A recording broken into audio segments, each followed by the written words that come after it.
Good evening, folks, and welcome back to the Trinity Tims. We have a special show on tonight.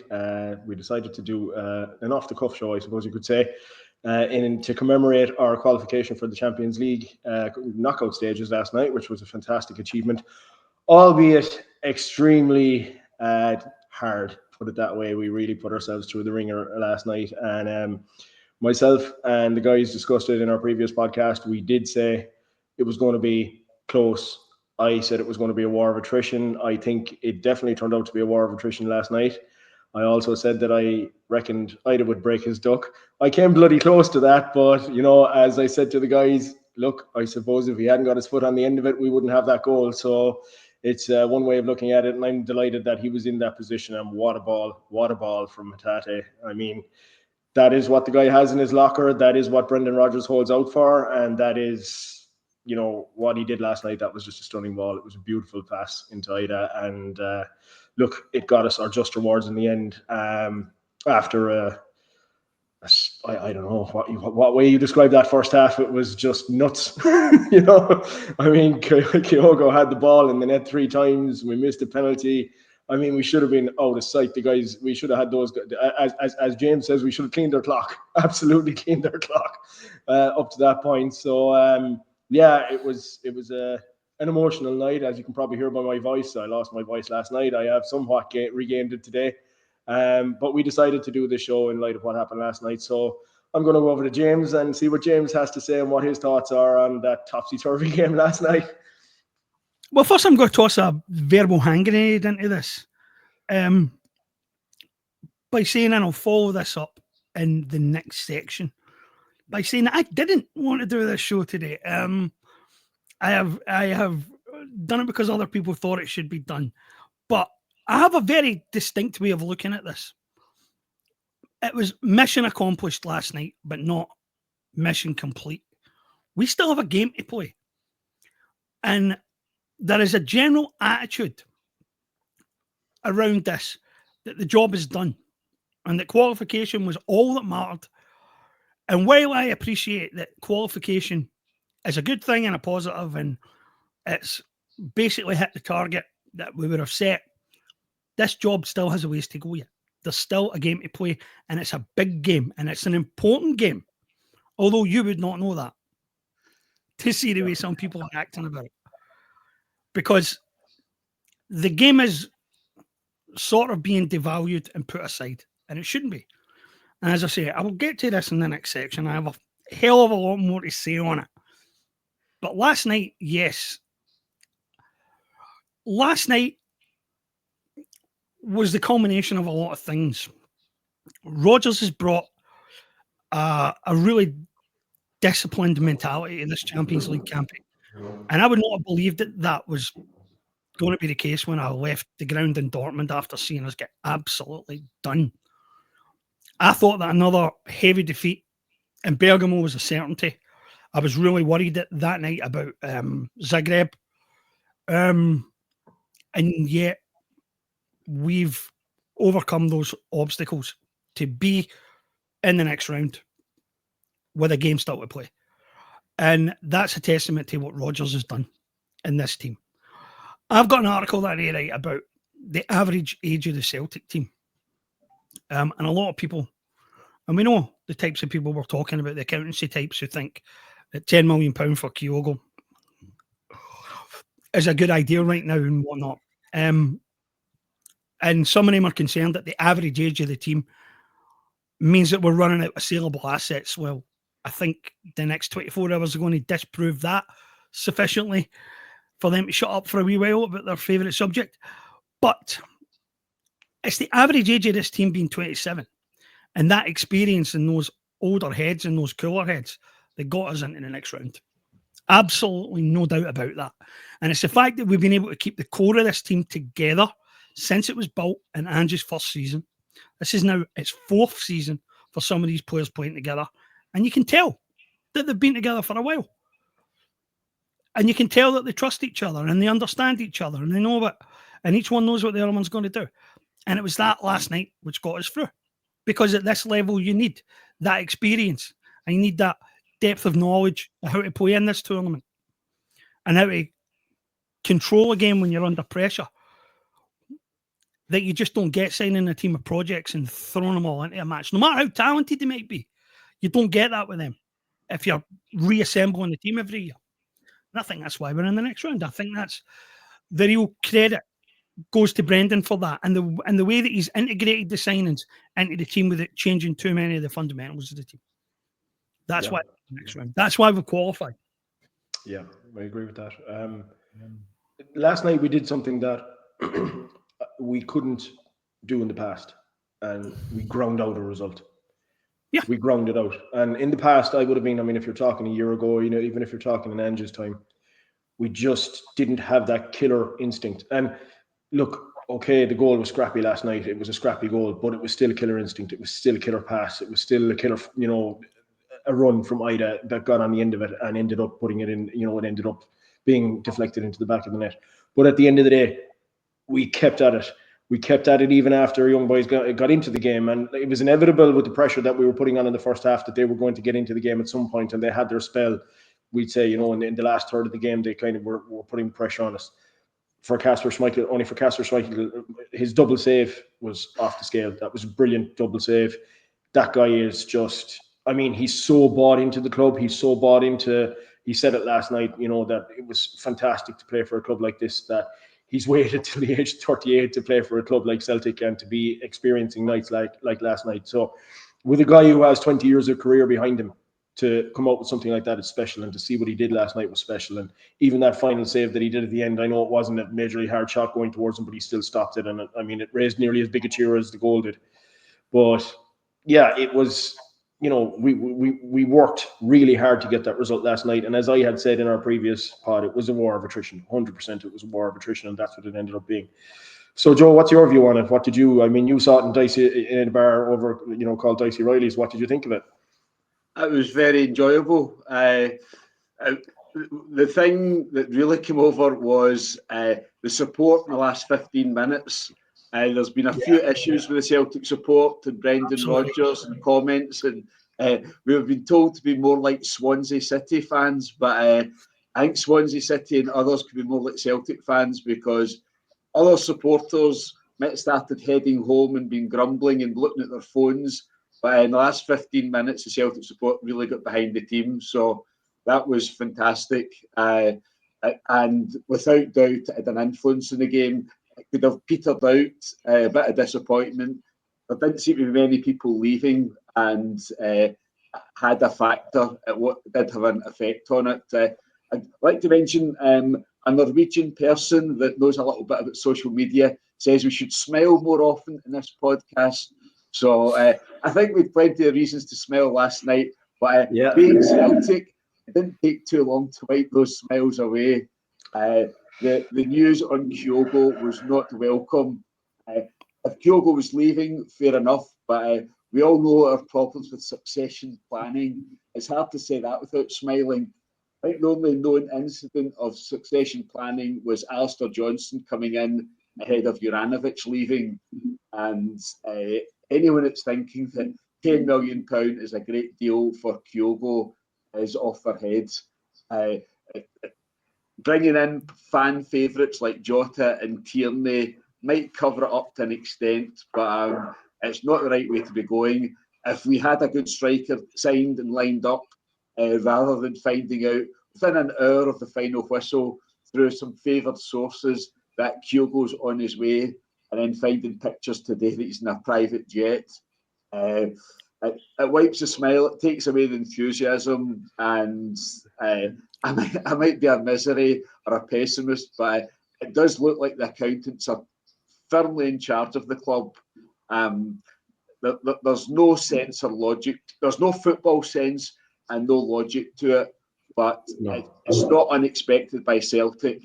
They might well surprise us. They might have a great striker coming in the next week, but it would be a huge shock.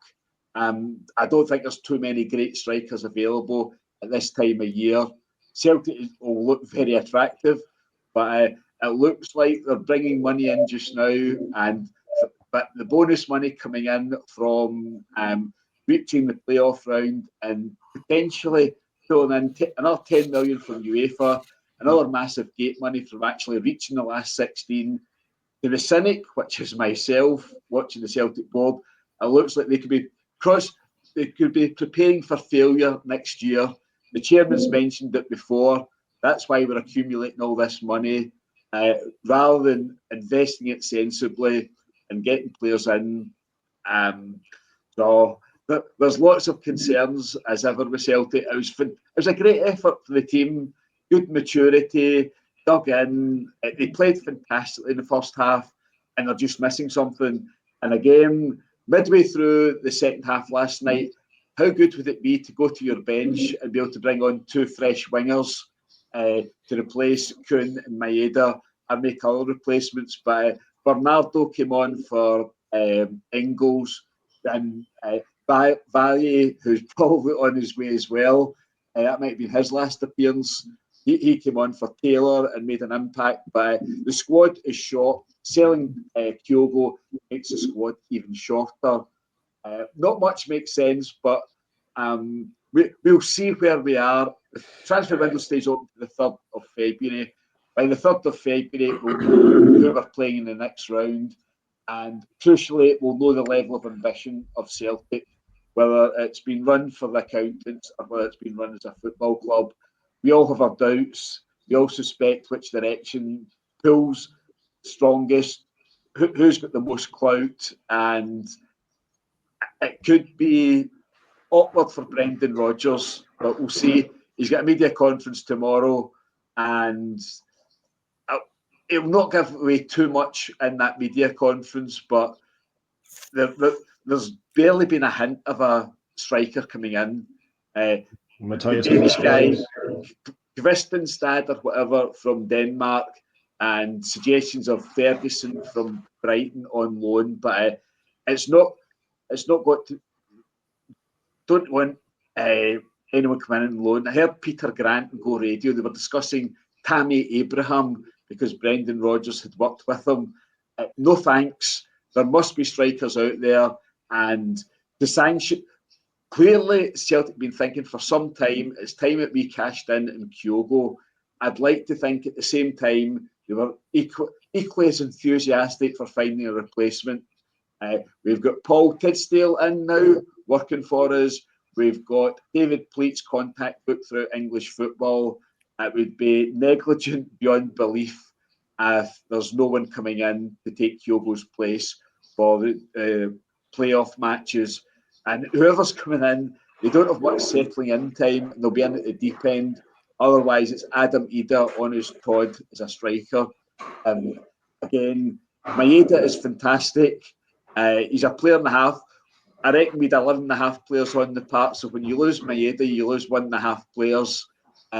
He's a brilliant wide player. He's not a winger. He's a wide forward, an attacking midfielder, whatever. He's not a winger, and he might play striker for Japan. I don't think he's a striker.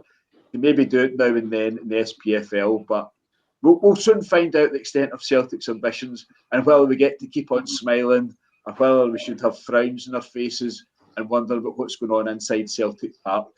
Yeah, I put up an article this morning where I stated, that the Celtic board had this habit of always disappointing us after, how would you put it? When we're on a high, releasing bad news to hit us when they think it will have the least impact. They did the exact same thing back in 2019 in the Scottish Cup final. When they announced Lennon as the manager, they knew that we were celebrating the fact that we had just notched another treble up, and that we were all euphoric, and that a lot of people weren't going to accept that move. And this is what they do. They tie in things like this to try, when we're on a high, to try and soften the blow. And for me, it hasn't softened the blow. I mean, I had a comment on my blog this morning. I was called a myopic moron for attacking the board about this. So, who else am I going to call out on this? People are trying to say, oh, well, if Kyogo wants to go, we can't stop him. I mean, for so long, the player has struck me as somebody who's very happy at Celtic. So, there's an element of him, I'm sure, wanting to further his career. Yes, possibly. There's that definitely, somewhere in there. But this is, as I said, it's asset stripping. And that's That's the way I view it. And you can call me what you want for saying that, but in my view, we're stripping assets out of the club, and Kyogo is an asset. Kyogo is an asset because he scores goals, and he is, whether people like to acknowledge it or not, he is lethal when he's on when he's on form on his day. He was lethal last night, but he was unlucky because of the offsides. Oh, what's happening there? But so I mean, look, the game last night, as I said, we got the result, and I agree with what James says. It's not done. It's not finished.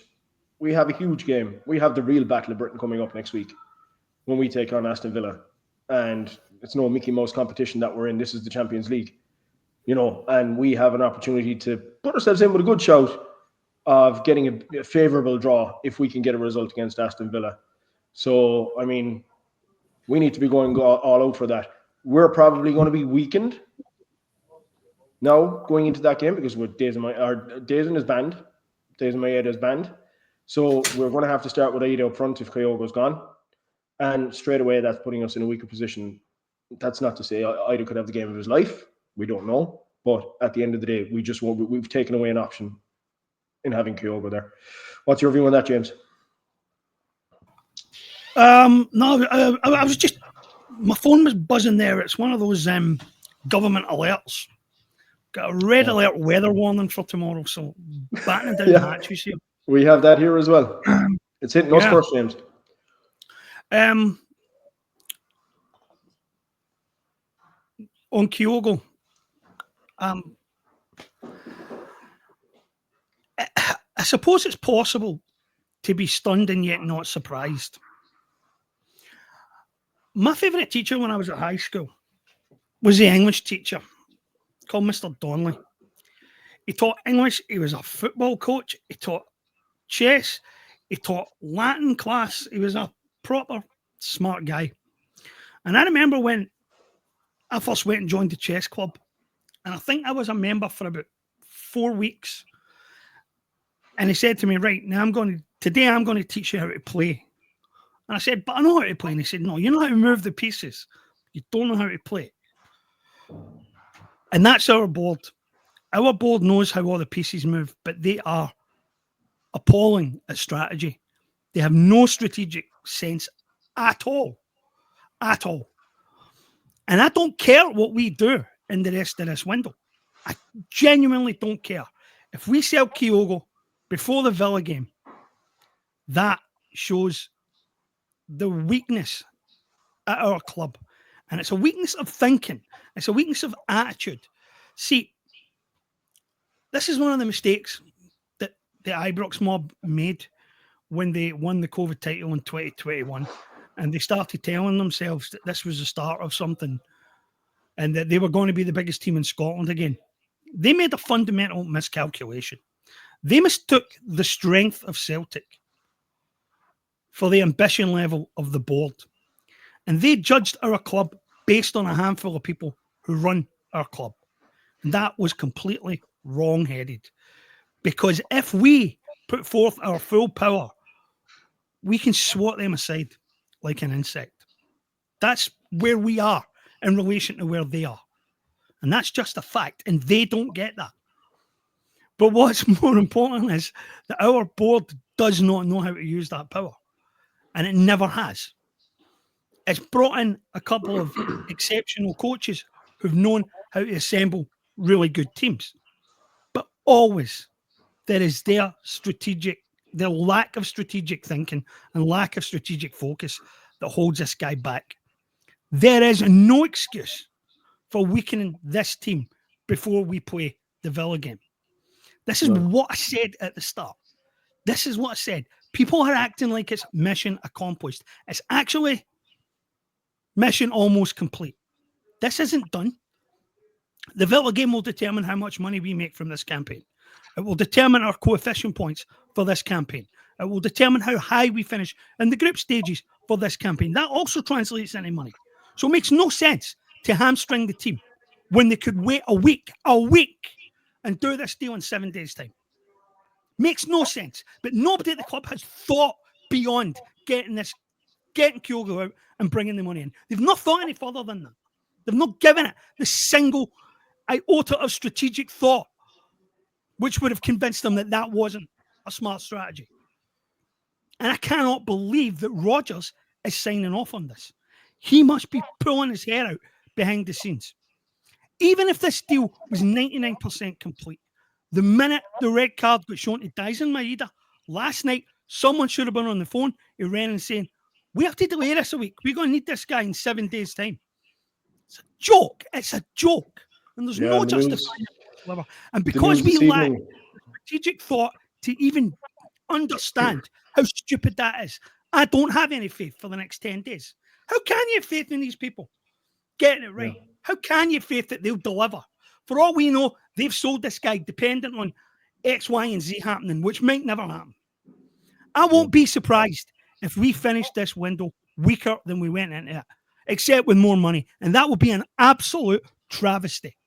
For the guys who are travelling down to Villa, they may as well not bother because the club doesn't give a shit. The people who run our club don't care about that game. They don't prioritise that game. The job's done as far as they're concerned. And that's why these people drive me nuts. Yeah. James, you need to get used to it. This is the Celtic way. For all the celebrations about the summer, it produced a transfer surplus. It was more than funded by selling Matt O'Reilly and other reasonable fees coming in for Mikey Johnson, Lawwell, and O. It's what Celtic do. If they had 40 million, 60 million, 70, 80 million in the bank, it makes no difference. Every transfer window, the priority is to make a profit. And if the squad can come out stronger, that's a nice little bonus, and you can feed that to the supporters. But if the squad's weaker, the priority will always be taking a surplus. And if there's wheeling and dealing, Kyogo goes, and they get Tierney and Jota coming in, that will be a bit par for the course for them. It's tragic. It's tragic to be talking about that after the final whistle last night, but that's what Celtic do. Say we bring in Jota right now, right? Sorry. Say we bring in Jota right now, and then we bring in Tierney. There are a lot of your fans will be satisfied with that, and the fact that two heroes have returned to the club will do it for them, right? But we went into this window with two first-choice strikers, Maeda on one wing, Nicholas Kuhn on another.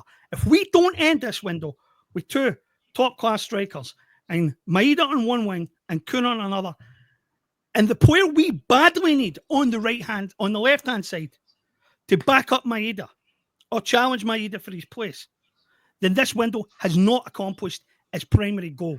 And right now, I can see us signing Tierney and letting Valley leave, which means that we've got a player who, by the way, I am not convinced we should be signing because I don't believe that he's fit and will ever be fit enough to play the number of games we need him to play, as the first choice, and Greg Taylor with 1 foot out the door as the backup. So that doesn't solve any of the problems at left back for me. The left wing, we're going to move Jota wide left and move Maeda into the middle because that's what I can see happen here. The cheap, easy, obvious solution, right? And we're weakening the whole left side of the pitch. Instead of strengthening it, we will weaken it, right? And I know a lot of people are going to say that seriously. I couldn't give a shit. I've been watching football for 30 goddamn years and longer than that, right? And I'll tell you right now, Tierney, we will be sorry we did this. And Jota does not have the pace to do what Maeda does every single week. And I don't think he's a Rodgers type player. So if that's the road we're going down, I don't understand it at all. And if we're signing Tierney and Jota, I have to question what the hell we're paying scouts for. To go backwards and sign players who've already been at the club rather than go and find the next talent, the next level talent. And the other point here, James, is again, this is a weakness at the strategic level. This is a complete absence of any forward planning at all. Jota and Kieran Tierney. Seriously, that's what we get at the end of this transfer window. And Kyogo leaves and Maeda plays as a central striker. That's the solution they're going to try and sell us. Yeah, it's a joke. The thought process that I have on Jota is like Jota went to a very weak backwater league in Saudi Arabia. He got no time. He got no time over there to play his game. He's then gone on to Rennes, and he hasn't been in any sort of favour with Sampaoli, the coach there. So, like, we're now... the guy's not match fit. We're bringing in a guy who you cannot say he's at the same level he was when he left Celtic, because he hasn't been getting the game time to be at that level. And we're bringing him in to usurp a guy who has electric pace, and then possibly move him into the middle. And then have somebody on the, backing him up who is injury prone, who, as James has highlighted, is probably not, at the level or has the capability to last the season like we kind of, like with the amount of games that we play. And I mean, there's an intense amount of games in the season now at the moment with the Champions League. We will have played 10 extra games. If we get into the round after the next round, we will have played 12 extra games. That is in itself a quarter of a season extra added onto our season.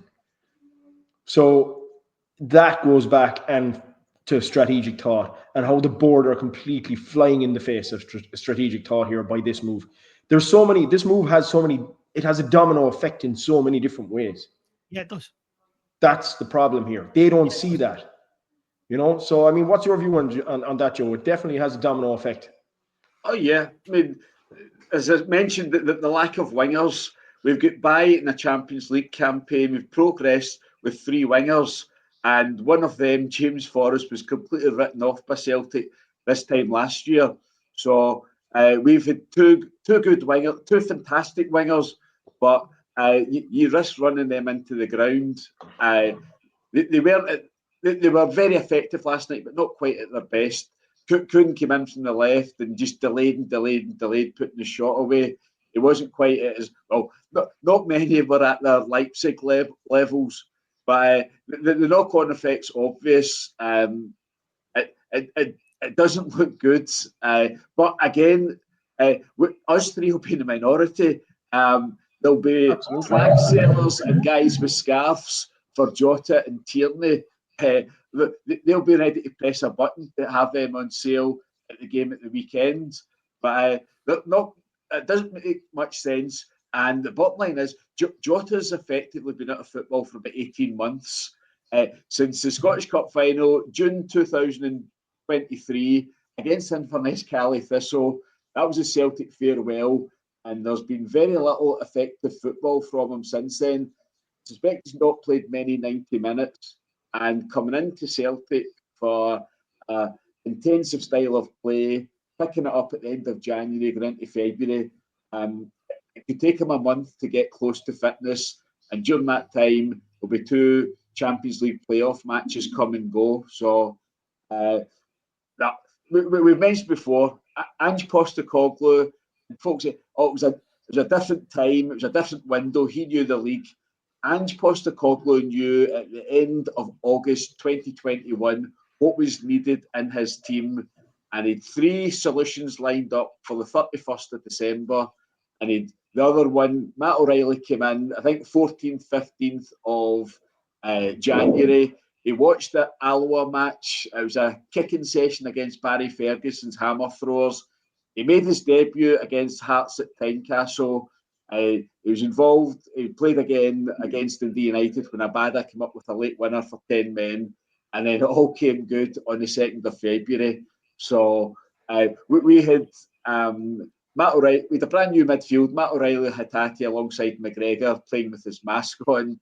And we had Maeda, who'd been off to World Cup duty and came back and came on as a sub that night. We had Giacomakis playing for us. So that's the way January transfer windows can be operated.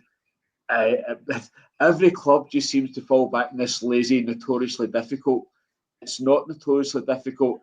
And there's a bit of pressure on Paul Tidsdale to come up with the goods. And there's a bit of pressure on Brendan Rodgers if he's satisfied with this. He really should be in a strong position. But his initial praise for Matt Lowell is at odds with all logic. And then backing Matt Lowell again at the AGM in November, he he doesn't seem the same Brendan, independent Brendan that left after his quote about 1 million wingers. We're badly short of wingers. He's known about it. He's very, very reluctant to play Palma and Yang, and we're about a week away from the close of the transfer window, and there seems to be very little development in that front. And Jota's a nice name, but if you've got a real plan for the team, if you've got a template for the way it should be, you really should have 3 or 4 players, options in every position. You go to Club A and say, we fancy him, how much is it? And then you put your offer in. And if that's, you could say it's a Riley McCree option. And if Riley McCree doesn't fancy it, if he prefers Middlesbrough, fine, best of luck to you. There's a guy at MK Dons that looks quite good. Sign him. That's the way it can be operated. It wasn't, in practical terms, it was a one-off, but there's no reason why it can't be replicated. You should be in that position all the time instead of leaving it to madness towards the end of the window. So whoever's coming in will be expected to perform in Champions League, round of 16 playoffs. It's going to be an incredible ask for them. So why not just stick with the squad you've got just now, add to it, rather than take away and hope you've got replacements. But it's a circular argument. It is the Celtic way, unfortunately, and it looks as if balancing the books, the balance sheet accountancy wins ahead of footballing ambitions, unfortunately. Yeah. I'll tell you what, right? I'll tell you the one thing that drives me absolutely nuts, right? And if there's a good reason for doing this tonight, it's while I'm still feeling angry enough to take my frustration out on a lot of our own fans and a lot of our own fan media. Because for years, we've been hearing the same absolute bollocks, the same absolute rubbish about how difficult it is to do business in this January transfer window. Let me tell you something. 3 times in the last 4 seasons, we personally, as a club, have disproved that theory. Once positively, twice negatively. The positive one was Ange, bringing us out of the January window stronger than we went into it. Notably stronger, and with some forward planning for the summer as well. And the deals were done. A couple of the deals were done nice and early as well, which were also told is impossible. The other 2 examples is how we always hear about teams don't want to sell their best players in January. We've done it twice in 4 years, including this season. We're selling Jota here. We're selling Kyogo here for no reason that I can understand this week when it could wait till next week or until a striker's been brought in to replace him. No reason whatsoever. And we did it twice. And Chairman Peters, first term back, when we sold Giakoumakis and Juranovic, both in the same month, in January, and weakened the team. Yeah. I mean, to no benefit at all. There's no argument to that. There's nothing you can say to that. Because we as a club have disproved that theory 3 times in 4 seasons. So I'm sick hearing it. And I don't want to hear it at the end of this window if it ends in disaster. Oh, we were unlucky. It's very hard to get teams to part with your best players. Ain't hard to get us to part with ours. Yeah, absolute fact. You know, and there's no, I have no argument with that, and I'm sure Joe has no argument with it either. You can't dispute that fact, and that's the reality. And that's like, I mean, I'm sure there's going to be loads of people saying, "Oh, get over yourselves. We're getting Jota. We're getting Kieran Tierney. We might be getting Matthias Kvistgaard. You know, that's the or this young guy from Aston Villa. What's his name again? I can't. Lewis Barry or something. Louis Barry, yeah, but they're not Kyogo. They don't contribute what Kyogo contributes to our game. They're not midway or, you know, well through a Champions League campaign, which Kyogo is. They don't have that experience. They're not going to bed into the squad at the same time or at the same level he is already bedded in. You know, so look, we should be celebrating. We should be happy. But the board has literally pulled the rug out from underneath us and done nothing but piss us all off in the process. Now, there's plenty of people out there who will be happy with what happened last night and be happy with Jota and happy with Kieran Tierney and happy with whatever Mickey Mouse striker we bring in to replace Kyogo. I'm not happy. Joe's not happy. And James is not happy. So I think on that note, lads, there's not much else we can say. We'll call it a night. and we will further process things on our next podcast. But we might be a little bit calmer. But until then, we'll call it a night tonight, guys, and talk to you soon. Okay. All right. Bye-bye. Cheers.